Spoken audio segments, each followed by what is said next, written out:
오늘도 두 분의 발표자를 모셨습니다. 먼저 크라우드 스트라이크 이주형 수석님을 모시겠습니다. 네. 안녕하세요. 현재 크라우드 스트라이크에서 기술을 담당하고 있는 이주형 수석이라고 합니다. 이런 좋은 웨비나 자리 마련해 주셔서 감사합니다. 감사합니다. 나와주셔서 제가 감사할 따름이고요. 네. 이어서 두 번째 발표자이신 다운기술 손두영 차장님을 소개합니다. 네, 안녕하세요. 벌써 이제 세 번째가 됐습니다. 그렇습니다. 이제 자주 봐서 더 좋긴 하지만 일단 오늘 또 세 번째 웨비나를 좀 열심히 준비했기 때문에 많은 관심 부탁드립니다. 네, 알겠습니다. 두 분의 긴장도 풀어드릴 겸 한번 간단히 근황을 좀 나누면서 본격적인 웨비나를 시작을 해볼 텐데요. 먼저 수석님께 제가 드리고 싶은 질문이 듣기로 최근에 크라우드 스트라이크로 이직을 하셨다고 들었습니다. 그래서 저는 사실 이직하신 분들한테 꼭 이런 부분, 이런 내용이 제일 궁금하긴 해요. 왜 그 많고 많은 회사 중에서 우리나라에 보안 회사 되게 많잖아요. 국내에도 유명한 회사도 많고 크라우드 스트라이크 외에도 글로벌 보안 회사들 되게 많습니다. 근데 그럼에도 불구하고 크라우드 스트라이크를 선택하셔서 이직하신 특별한 이유가 있으실지 궁금하네요. 사실은 이제 제가 조인하기 전부터 사실은 매우 오고 싶었던 회사이기도 하고요. 네. 그리고 사실 이제 저는 엔지니어다 보니까 이 기술적으로 좀 집중적으로 보고 이 글로벌 보안 밴드에서 발전해 나가는 이 로드맵도 저는 좀 크게 보고 있거든요. 근데 이 크라우드 스트라이크가 기존에 가지고 있던 기술력 그리고 앞으로 나아가는 기술력들이 이 보안 이 시장 안에서 이 보안 밴더들 중에서 가히 좀 최고이지 않나 싶어서 이 좋은 기회를 놓치지 않고 제가 이렇게 이직을 한 것 같습니다. 제가 크라우드 스트라이크의 지사장님은 아니지만 지사장님께서 보시면 매우 흡족해할 만한 답변이지 모범 답변이지 않나 생각이 듭니다. 방금 수석님께서도 어떻게 보면은 크라우드 스트라이크의 뛰어난 기술력에 반해서 오고 싶었다. 오게 됐다라는 내용으로 짧게 요약할 수 있을 것 같아요. 네, 맞습니다. 사실 저는 크라우드 스트라이크를 한 두 번의 어떤 계기로 알게 됐는데 첫 번째는 제가 F1을 되게 좋아해서 AMG 페트로나스 거기에 딱 박혀 있더라고요. 그렇죠. 뭔 회사야 했는데 언젠가였나 한 2년 정도 됐나? 갑자기 일반 뉴스에 크라우드 스트라이크가 언급이 막 되는 거예요. 굳이 제가 언급하진 않겠지만 많은 어떤 뉴스에 나오면서 엄청나게 뛰어난 회사고 진짜 많은 기업들이 크라우드 스트라이크 솔루션을 쓰고 있구나. 그래서 야, 이거 되게 유명한 회사네 라는 그거를 좀 알게 됐습니다. 그리고 이렇게 웨비나를 통해서 접하게 됐고요. 말씀 주신 게 되게 좋은 게 F1을 저희가 후원을 하고 있습니다. 그 후원하는 목적이 좀 이제 이 자리를 통해서 한번 설명을 드리고 싶은데 크게 두 가지가 있습니다. 정밀함과 속도입니다. F1에서는 이 포뮬러 이 운행을 하기 위해서는 매우 이제 다양한 최신 기술들이 접합이 되고요. 그리고 이를 통해서 이제 레이싱 안에서 이 경기를 수행을 하게 됩니다. 여기에 빠질 수 없는 게 또 속도감인데요. 저희 크라우드 스트라이크는 이러한 정밀함과 이 속도를 보안에 녹여가지고 이제 고객분들에게 서비스를 제공해드리고 있습니다. 그래서 저희가 이러한 후원을 하고 있고 그래서 저희가 이 F1에 좀 자주 보이는 이름이 아닐까 이야기를 드리고 싶습니다. 와, 준비된 질문이 아니었는데 마치 준비된 답변처럼 너무 능숙하게 하셔서 솔직히 깜짝 놀랐습니다. 그런 의미가 있었군요. 저는 그냥 단순히 F1이 전 세계에서 제일 비싼 광고판이잖아요. 거기에 로고가 박히는 순간 전 세계 사람들한테 인식되는 거는 이건 진짜 순식간이기 때문에 크라우드 스트라이크의 인지도를 높이기 위해서 후원하신 게 아닌가라고 단순히 생각했는데 그런 의미가 있을 줄은 진짜 몰랐습니다. 실제로 그런 걸 가지고 있고 이제 저희 같이 이제 일반 사용자들이 아니라 기업이라던가 이러한 큰 엔터프라이즈를 대상으로 하는 저희 같은 이제 보안 업체들은 단순히 F1을 통해서 뭔가 대외적으로 발생하는 이 홍보 효과는 사실 개인적으로는 엄청 크다라고는 이야기는 어렵지만 이러한 F1에서 이 진행되는 이 목적이라고 해야 될까요? 이런 방향성이 저희랑 이제 비슷하고 목적이 동일하기 때문에 저희가 후원하는 걸로 이제 알고 있습니다. 그랬군요. 알겠습니다. 다음은 차장님의 근황도 좀 여쭙고 싶은데 저희 지난번에 오셨을 때 국내 1호 타이틀 되게 인상적이었잖아요. 그 이후에도 또 그런 비슷한 타이틀이 추가가 됐다라고 제가 들었습니다. 네. 네. 어떤 타이틀인가요, 좀 이번에? 설명을 드리면 이제 지난번에는 이제 자격증이죠. 제조사에서 운영하고 있는 그 자격증을 첫 번째로 취득을 했고 이번에 했던 거는 이제 교육 프로그램이 있습니다. 이제 크라운스트라이크에서도 이제 파트너분들의 어떤 기술 역량을 향상시키기 위해서 어떤 교육 프로그램들이 되게 많은데 그 중에 이제 챔피언 프로그램이라는 과정이 있어요. 그래서 거기서 이제 어떤 그 레벨별로 이렇게 쭉 그 교육 과정이 있는데 그 중에 이제 제일 처음 시작하는 건 이제 어소시에이트라는 챔피언 프로그램이 있고 이제 이걸 먼저 수료하고 그 수료까지는 사실 많은 분들이 다 수료를 한 상태입니다. 근데 이제 그 다음 단계가 이제 프로페셔널 등급이 있는데 이제 그 등급은 이제 제가 국내에선 또 처음으로 이제 수료를 했더라고요. 그래서 그거는 이제 어떤 교육 과정을 따라해서 이제 그 수업에 참여하면은 이제 수료가 가능한데 그래서 이제 그거를 이제 또 하고 나니까 또 이것도 첫 번째 타이틀이 됐습니다. 야, 크라우드 스트라이크 입장에서 되게 뿌듯하실 것 같아요. 이런 국내 1호의 파트너가 이렇게 금방, 어떻게 보면 금방 나왔다고 해야 될까요? 제가 그건 잘 모르겠지만. 다운이 실제로 이제 저희 크라우드 스트라이크를 합류한 지는 오래되진 않았습니다. 아마 1년 미만 정도죠. 그럼에도 불구하고 이렇게 빠르게 획득했다는 거는 결국은 이제 저희 벤더 제조사에서도 이제 고객분들이 직접 대면을 하지만 실제로 현장에서 활동하는 이런 대부분은 이제 파트너분들께서 많이 활동을 하거든요.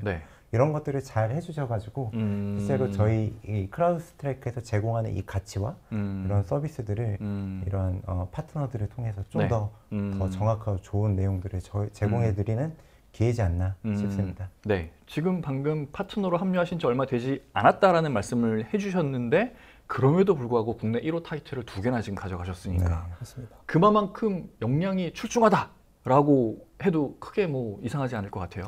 훌륭하죠. 네, 알겠습니다. 이 멍석은 제가 마지막에 한 번 더 깔아드릴 테니까 그때 조금 더 자기 자랑을 해주시면 좋을 것 같고요. 알겠습니다. 그러면 저희 스몰 토크도 이 정도로 마무리하고 본격적으로 한번 웨비나를 진행해 볼 텐데요. 오늘 주제가 아이덴티티잖아요. 그렇죠. 처음에는 저희 엔드포인트에 대해서 알아봤었거든요. 두 번째는 클라우드 시큐리티인데 왜 이 세 번째 주제를 아이덴티티로 잡았는지 그 이유가 조금 궁금해요. 실제로 이제 공격 그룹들은 이제 공격을 수행을 할 때 뭐 옛날에 얘기했던 뭐 단순한 뭐 취약점, 뭐 현재도 이제 취약점을 통해서 이제 내부 침투도 많이 하고 그리고 피싱 공격들도 이제 수행을 하지만 사실 요 가장 큰 중심과 가장 많이 이용되는 게 바로 아이덴티티가 이제 해당이 된다라고 이야기 드릴 수 있을 것 같아요.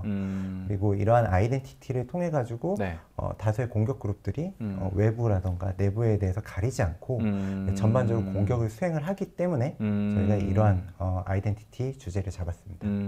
방금 말씀하셨던 외부와 내부를 가리지 않는다라고 수석님께서 말씀을 해주셨는데 뭐 외부에서 공격하는 거야 뭐 늘상 있는 일이니까. 맞습니다. 그런데 요즘에 그 뭔가 좀 되게 심각한 보안 사고 같은 것들을 좀 보면은 이게 외부자가 공격을 했어요. 근데 뭐야? 내부자인 거 마냥 뭔가 위장해서 내부에서 나 내부 직원이니까 여기저기 막 마음대로 돌아다니고 그렇게 돼서 데이터가 유출되는 그런 사고가 되게 많았었던 것 같아요. 그러면 이런 케이스가 훨씬 더 좀 어떤 당하는 고객 입장에서 훨씬 더 무서운 사례라고 해야 될까요?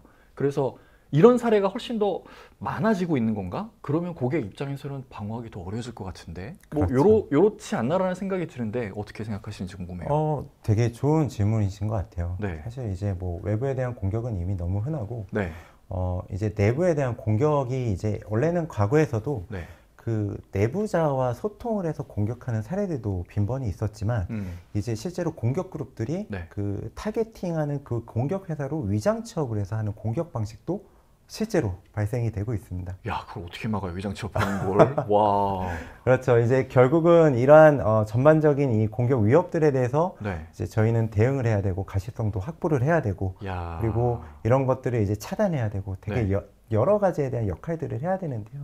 아마 이번 세션이 이제 이런 것들을 이야기할 수 있는 세션이지 않나 싶습니다. 알겠습니다. 그러면 지금 잠깐 말씀해 주셨던 그 외부자 공격, 내부자 공격, 이게 어떠한 공통점과 차이점이 있는지 그걸 좀 더 자세히 말씀해 주시면 이해가 좀 다 잘 될 것 같습니다. 네. 이 부분은 제가 이제 프레젠테이션으로 이제 준비를 예. 했는데요. 알겠습니다. 요거는 같이 한번 이제 확인을 해보도록 하겠습니다. 알겠습니다. 현재 이제 발생되는 이러한 아이덴티티 관련 위협들은 사실은 이제 외부나 내부 상관없이 이제 모든 곳에서 이제 발생을 하고 있고요. 네네. 그리고 외부 공격의 경우 이제 뭐 내부에 있는 온프라미스에 있는 뭐 액티브 디렉터리뿐만이 아니라 뭐 엔트라 아이디 혹은 그렇죠. AWS에 있는 IAM에 대한 이런 공격들도 수행이 되고요. 여기에 좀 더 나아가서 SaaS 어플리케이션에 대한 이런 이 어플리케이션들을 이용하는 공격들도 실제로 수행을 하게 됩니다. 여기에는 이제 구글 워크스페이스도 포함이 되고 뭐 세일즈포스나 뭐 슬랙과 같은 이런 협업 툴에서도 많이 발생이 되는데요. 이런 것들을 통한 이 자격 증명들을 이제 공격자들이 만약에 획득을 한다라고 하면 내부에 있는 이 기미 데이터들을 훔치고 공격들을 이제 전반적으로 수행할 수 있는 권한들을 이제 획득을 하게 되는 거죠. 그리고 내부 공격 또한 이제 앞에서 잠깐 언급을 드렸는데 다양한 방식들이 있습니다. 결국 앞에 이야기드린 이제 산업 스파이의 목적을 가진 이 내부 취업을 해서 내부에서 활동하는 이 공격들을 이제 수행을 하고요.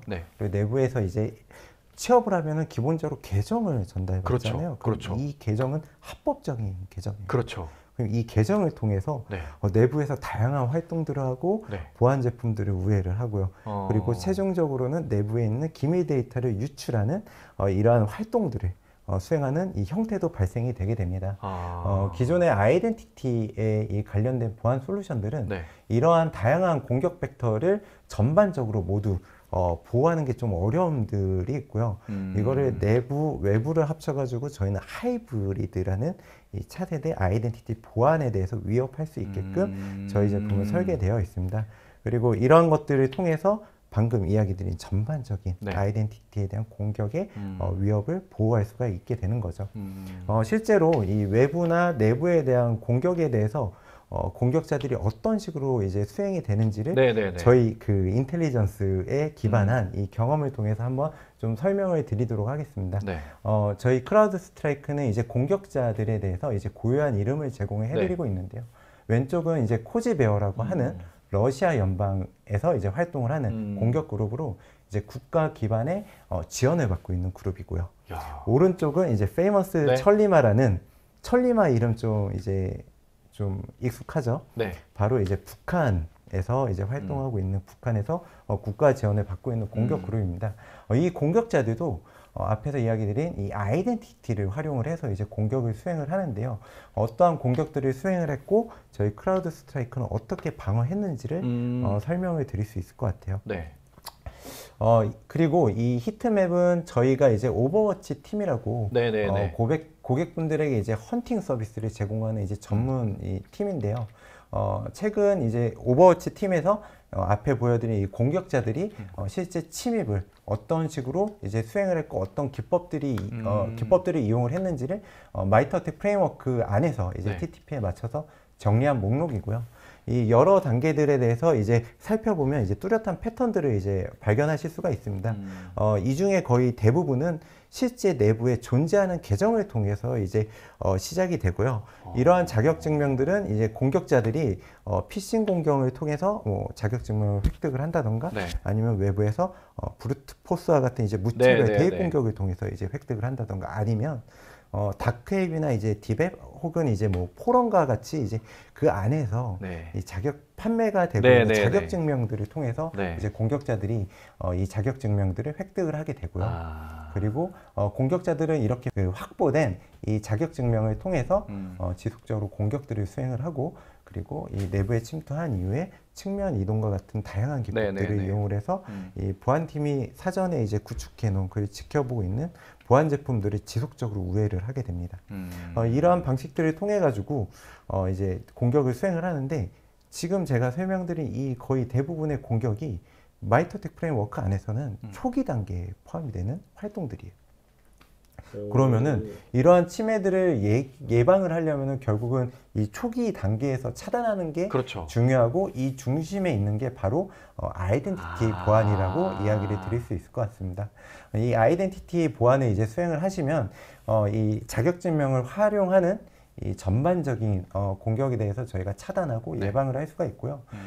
이 기존에는 사실은 경계선에 대한 보안 혹은 그렇죠. 엔드포인트에 대한 그렇죠. 보안만 수행을 했다라고 하면은 네. 이제는 이 아이덴티티에 대한 이 보안도 중요하다라고 이야기 드릴 수 있을 것 같습니다. 실제 사례를 기반으로 좀 설명을 드리려고 저희가 준비를 했습니다. 우선 외부 공격입니다. 외부 공격의 공격자 같은 경우는 앞서 이야기 드린 이러한 여러 방법들을 통해서 유효한 이 내부에 존재하는 이 자격 증명들을 획득을 하게 되고요.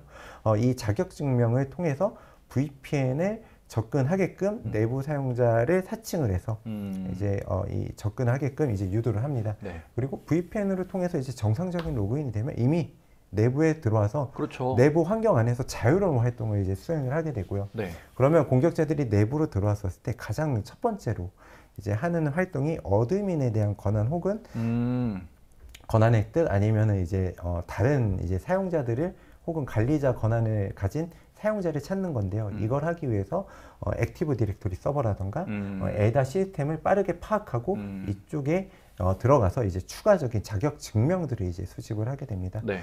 그리고 이 수집한 자격 증명을 통해서 또 다른 이제 뭐 중요 데이터에 대한 접근 권한이 있는 사용자들을 뭐 내부에 있는 마이크로소프트 팀즈라던가 슬랙이라던가 아니면 외부에 노출되어 있는 소셜 엔지니어링 네. 서비스 뭐 링크드인과 같은 이러한 쪽에서 이제 권한이 있는 사용자를 이제 검색을 하고요. 이쪽으로 접근을 해서 기존 획득한 이 자격 증명을 가지고 사칭을 해서 최종적으로는 민감한 데이터를 접근할 수 있는 이러한 활동들을 수행을 하게 됩니다. 근데 이런 일련의 과정들에 대해서 이 아이덴티티를 기반으로 하는 이 공격 활동에 대해서 이제 알람을 받으셔야 되는데 네. 이런 것들이 사실은 현실적으로 좀 어려운 부분들이 발생이 되고 있고요. 이러한 보안을 전반적으로 가지고 있는 고객분들이 사실 많지는 않습니다. 그래서 이제 지속적으로 아이덴티티에 대한 이런 요구사항도 저희한테 계속해서 들어오게 되고요. 그 다음에 이제 내부 위협에 대해서 좀 알아보도록 하겠습니다.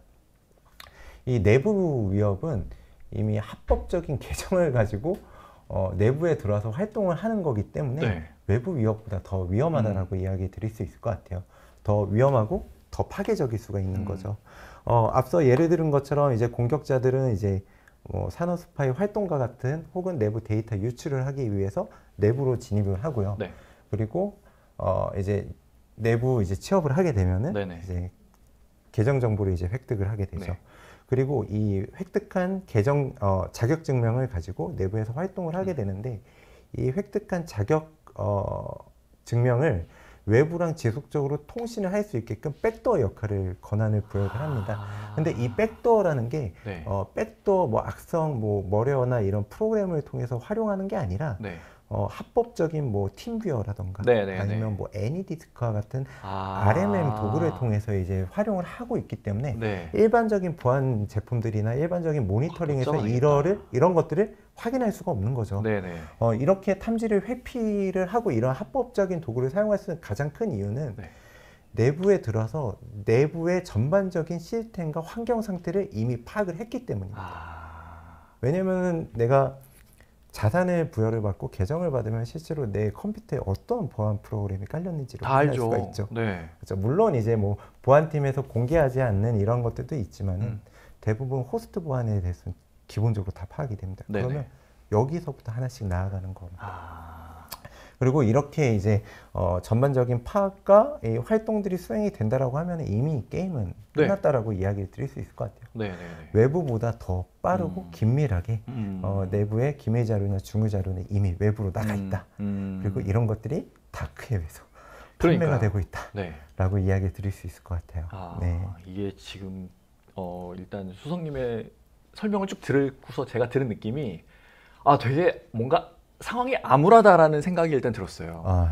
그렇죠. 왜냐하면 제가 생각하기에 외부자 공격의 제일 큰 목적은 내부자 계정을 획득하는 걸 거잖아요. 맞습니다. 그러면 내부자의 권한을 획득해서 그 다음부터는 나는 내부자야 라고 이런 활동들을 이제 쭉 하게 되는 거죠. 그렇게 해서 활동을 한 다음에 아까 말씀하셨던 그런 계정 정보들을 추가적인 계정 정보들을 다크웹에 유출하면 그걸 가지고 또 다른 해커들이 그걸 잡아서 또 외부 공격을 또 하고 또 내부자를 또 사칭하고 이게 지금 계속 반복되는 그런 것 같아요. 네, 맞습니다. 근데 되게 암울한 거는 아까 말씀하셨던 그런 뭐 애니디스크든 팀뷰어든 이거를 누가 백도어라고 생각하겠어요. 그렇죠. 우리 회사에서 팀비어 쓰고 있는데 그런데 그 팀비어로 계정을 유출해요. 이걸 어떻게 잡아내요, 진짜. 그걸 구분하기가 어렵죠. 네. 실제로. 그래서 기존에 뭐랄까요, 어차피 이러한 공격을 당하는 그런 기업들도 보안 솔루션들 만만치 않게 되게 많이 가지고 놨을 것 같아요. 그렇죠. 이미. 맞습니다. 근데 아까 초반에 말씀하셨던 그런 경계 보안 위주의 보안 솔루션이다 보니까 이러한 공격들은 그냥 내부자가 와서 이렇게 하는데 내부자지 뭐 어떻게 이상하다고 생각을 하겠나 싶습니다. 네. 그래서 이런 오른쪽에 있는 알림을 하나도 못 받으니 그렇죠. 보안 담당자 입장에서 맨날 심 화면만 보고 있을 텐데 아무 이상 없는데? 그러면 근데 우리 데이터는 저 팀비어로 막 새나가고 있고 이런 상황인 거잖아요, 지금. 맞습니다. 야, 이거 그래서 되게 암울하다는 생각이 들었는데 이걸 어떻게 막아야 되죠? 어떻게 막아요, 이걸? 좀 되게 좋은 질문을 해주셨는데요. 네. 이런 것들을 좀 어떻게 저희가 가시성 있게 탐지를 하고 네. 대응할 수 있는지를 좀 더 네네네. 저희가 같이 알아보도록 하겠습니다. 네. 말씀 주신 것처럼 사실 이제 고객분들께서는 네. 이미 보안에 대한 성숙도도 이제 꽤 많이 올라가셨고 네. 다양한 제품들을 운영을 하시죠. 네. 근데 이 공격자들은 이러한 환경들을 이용을 합니다. 여러 보안 제품들을 운영을 하는데 가장 어려운 부분들은 이 각기 다른 보안 제품과 네. 각기 다른 이벤트 속에서 이 연결성을 찾는 게 제일 어려운데요. 네. 결국 이게 이러한 부분들을 사일로 된 환경이라고 네. 이야기를 드릴 수가 있고 네. 그리고 공격자들은 이러한 사용자 환경의 사일로 된 환경 속에서 네. 이 틈새를 찾아가지고 네. 활동을 수행을 하게 됩니다. 이러한 것들이 결국은 저희가 가지고 있는 현실적인 보안 문제다라고 이야기 드릴 수가 있고요. 그리고 공격자들은 AD와 LDAR 시스템 혹은 엔드포인트와 사스 어플리케이션 간에 서로 연계되는 이벤트들을 직접 다 찾아보기도 어렵고, 그렇죠. 그리고 이 안에서에 대한 보안 격차를 동일한 보안 수준을 유지하기가 어렵기 때문에 공격자들은 이런 것들을 악용을 하게 되고요. 이런 것들을 악용하기 때문에 고객분들은 혹은 보안팀에서 다양한 보안 제품들을 묶어서 운영을 한다 하더라도 이러한 침해 사고에 대한 대응을 어렵게 하고 있는 게 현재의 문제입니다. 결국 이 너무 많은 보안 도구에서 발생되는 이 다양한 얼럿들과 이벤트들 그리고 이 이벤트들을 직접 서로 상관관계 분석을 해서 해야 되는 이 담당자에 대한 현실적인 업무 리소스와 이 상태들 그리고 이런 것들에 대한 최종적인 이 사건 파악과 전반적인 현재 문제에 대한 대응 그리고 이후에 발생되는 재발되는 것들에 대한 이 대응 대책 구축에 대한 이러한 부분들이 이제 느려질 수밖에 없는데요. 크라우드 스트라이크는 이러한 일련의 문제들을 통합 플랫폼을 통해서 문제에 대한 해결 방안을 좀 제시를 해드리고 있습니다. 요 화면처럼 이제 단순히 아이덴티티에 집중하는 것뿐만이 아니라 여러 환경에 대한 이 환경을 저희 하나의 플랫폼에 그리고 하나의 에이전트에서 그리고 이런 것들을 하나의 콘솔에서 이벤트들에 대한 상관관계를 이제 저희가 직접 묶어서 이제 가시성을 제공해드리고 있고요. 그리고 이 안에서 사이사이 정상적인 활동 안에서 발생하는 악성 혹은 악의적인 목적을 가진 이러한 부분들을 대응할 수 있도록 저희가 도와드리고 있습니다. 그래서 이제 앞서 설명드린 외부 공격과 내부 공격에 대해서 실제로 저희가 대응한 사례를 기반으로 해서 좀 설명을 드리려고 하는데요. 저희 크라우드 스트라이크는 이 통합 플랫폼을 통한 이 사용자 환경의 전반적인 데이터를 수집을 하다 보니까 이 모든 이 부분에서 수집되는 이 컨텍스트를 활용을 해서 공격을 대응을 하고 차단할 수 있게끔 제공해드리고 있습니다. 단순히 하나의 환경이 아니라 하이브리드 환경 전반에서 이 전반적인 그리고 무차별한 이 공격들을 저희가 탐지를 하고요. 그리고 클라우드와 그리고 사스 어플리케이션에서 뭔가 권한이 잘못 설정이 돼 있다던가 혹은 여기서 뭔가 취약한 게 발생이 된다던가 이런 것들이 사전에 식별을 해서 조치를 할 수 있게끔 이 권장사항을 제공해드리고 있고요. 그리고 이러한 제한사항을 드리고 이러한 제한사항을 정책에 적용시켜서 이후에 발생되는 내부 활동이라던가 측면 이동에 대한 이런 것들을 방지를 해서 다양한 대응을 하고 그리고 공격자가 내부에 저희 중요 자산이나 데이터에 접근을 못하게끔 다양한 이 기능들을 제공을 하고 있습니다. 그리고 이 내부자에 의한 이 내부 공격 또한 이 전체 공격에 대한 이 가시성을 저희가 제공해드리고 이 차단에 대한 실행력을 같이 제공을 해드리고 있습니다. 네. 요 오른쪽에 있는 요 대응은 실제로 저희 앞에 잠깐 언급드린 오버워치 팀에서 실제 사례에 기반해서 저희가 대응한 네. 이 방식인데요. 결국 내부로 들어온 이 악성, 이 목적을 가진 그 악의적인 목적을 가진 이 공격자에 대한 이 공격자의 일부 활동이 외부에 연결되는 이 악성 그 공격자 서버로 연결한 거를 저희가 빠르게 감지를 했었고요. 그리고 아이덴티티에 대한 이 보호 기능을 통해서 이 관리자 권한이 가지지 못해야 될 사용자가 관리자 권한으로 올라간 것들을 저희가 감지를 했기 때문에 이러한 것들을 빠르게 차단을 할 수가 있었습니다. 결국은 이러한 것들은 아이덴티티를 활용한 공격에서 무단으로 액세스에 대한 권한 상승과 지속성을 가져갈 수 있는 부분을 저희가 조기에 대응을 할 수가 있었고요. 이러한 대응을 통해 가지고 내부에서 활동하는 본격적인 이 침해에 대한 이 활동을 그리고 이거에 대한 확산이 되는 것들을 저희가 조기에 방지를 할 수 있게 되었습니다.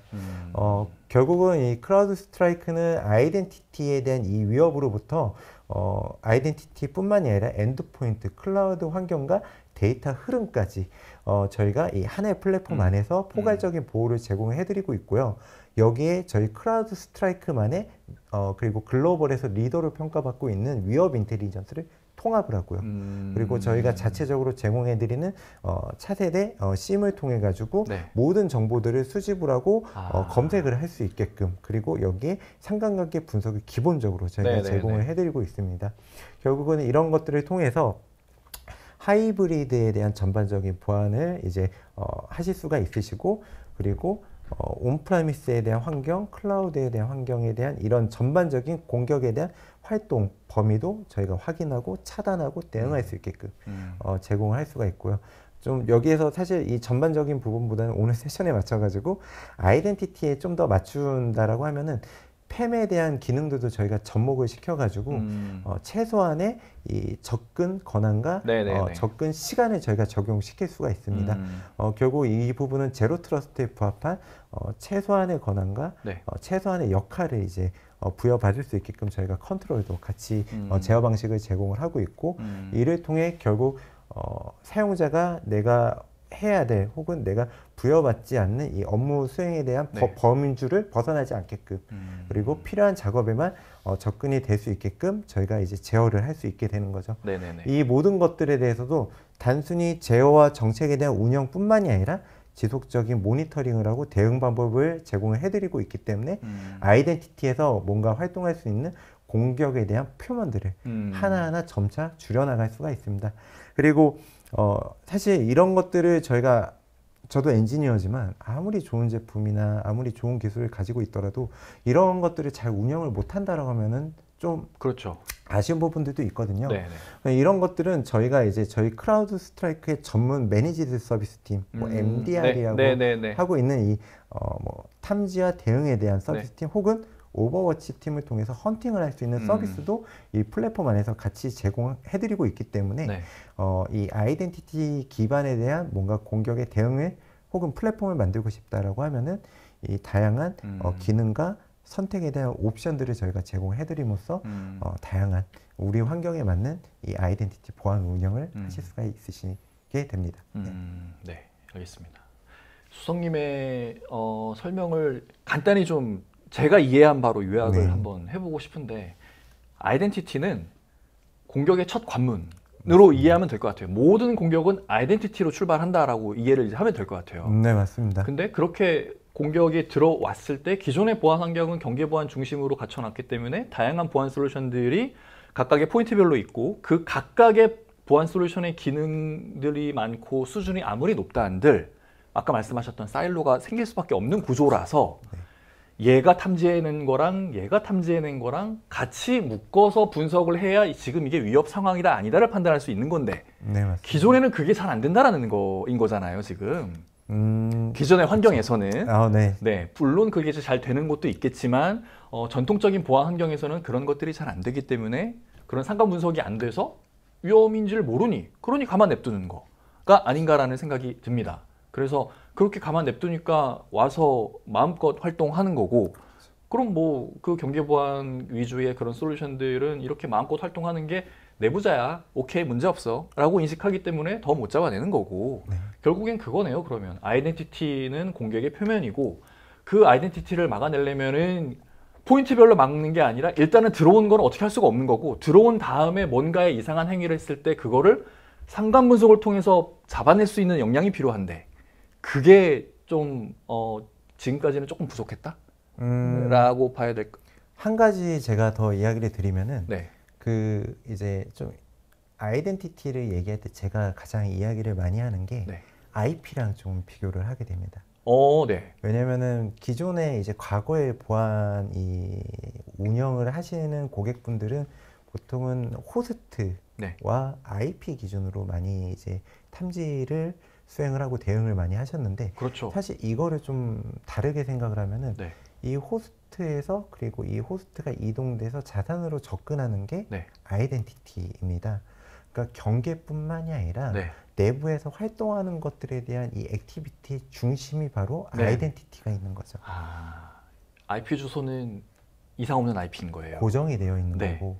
그 IP를 통해서 들어왔으면 그동안은 무조건 정상적인 행위야 라고 인식을 했었는데 이제는 그렇게 하면 안 된다는 거네요. 그렇죠. 이제는 사용자 기반의 보안이 필요한 거죠.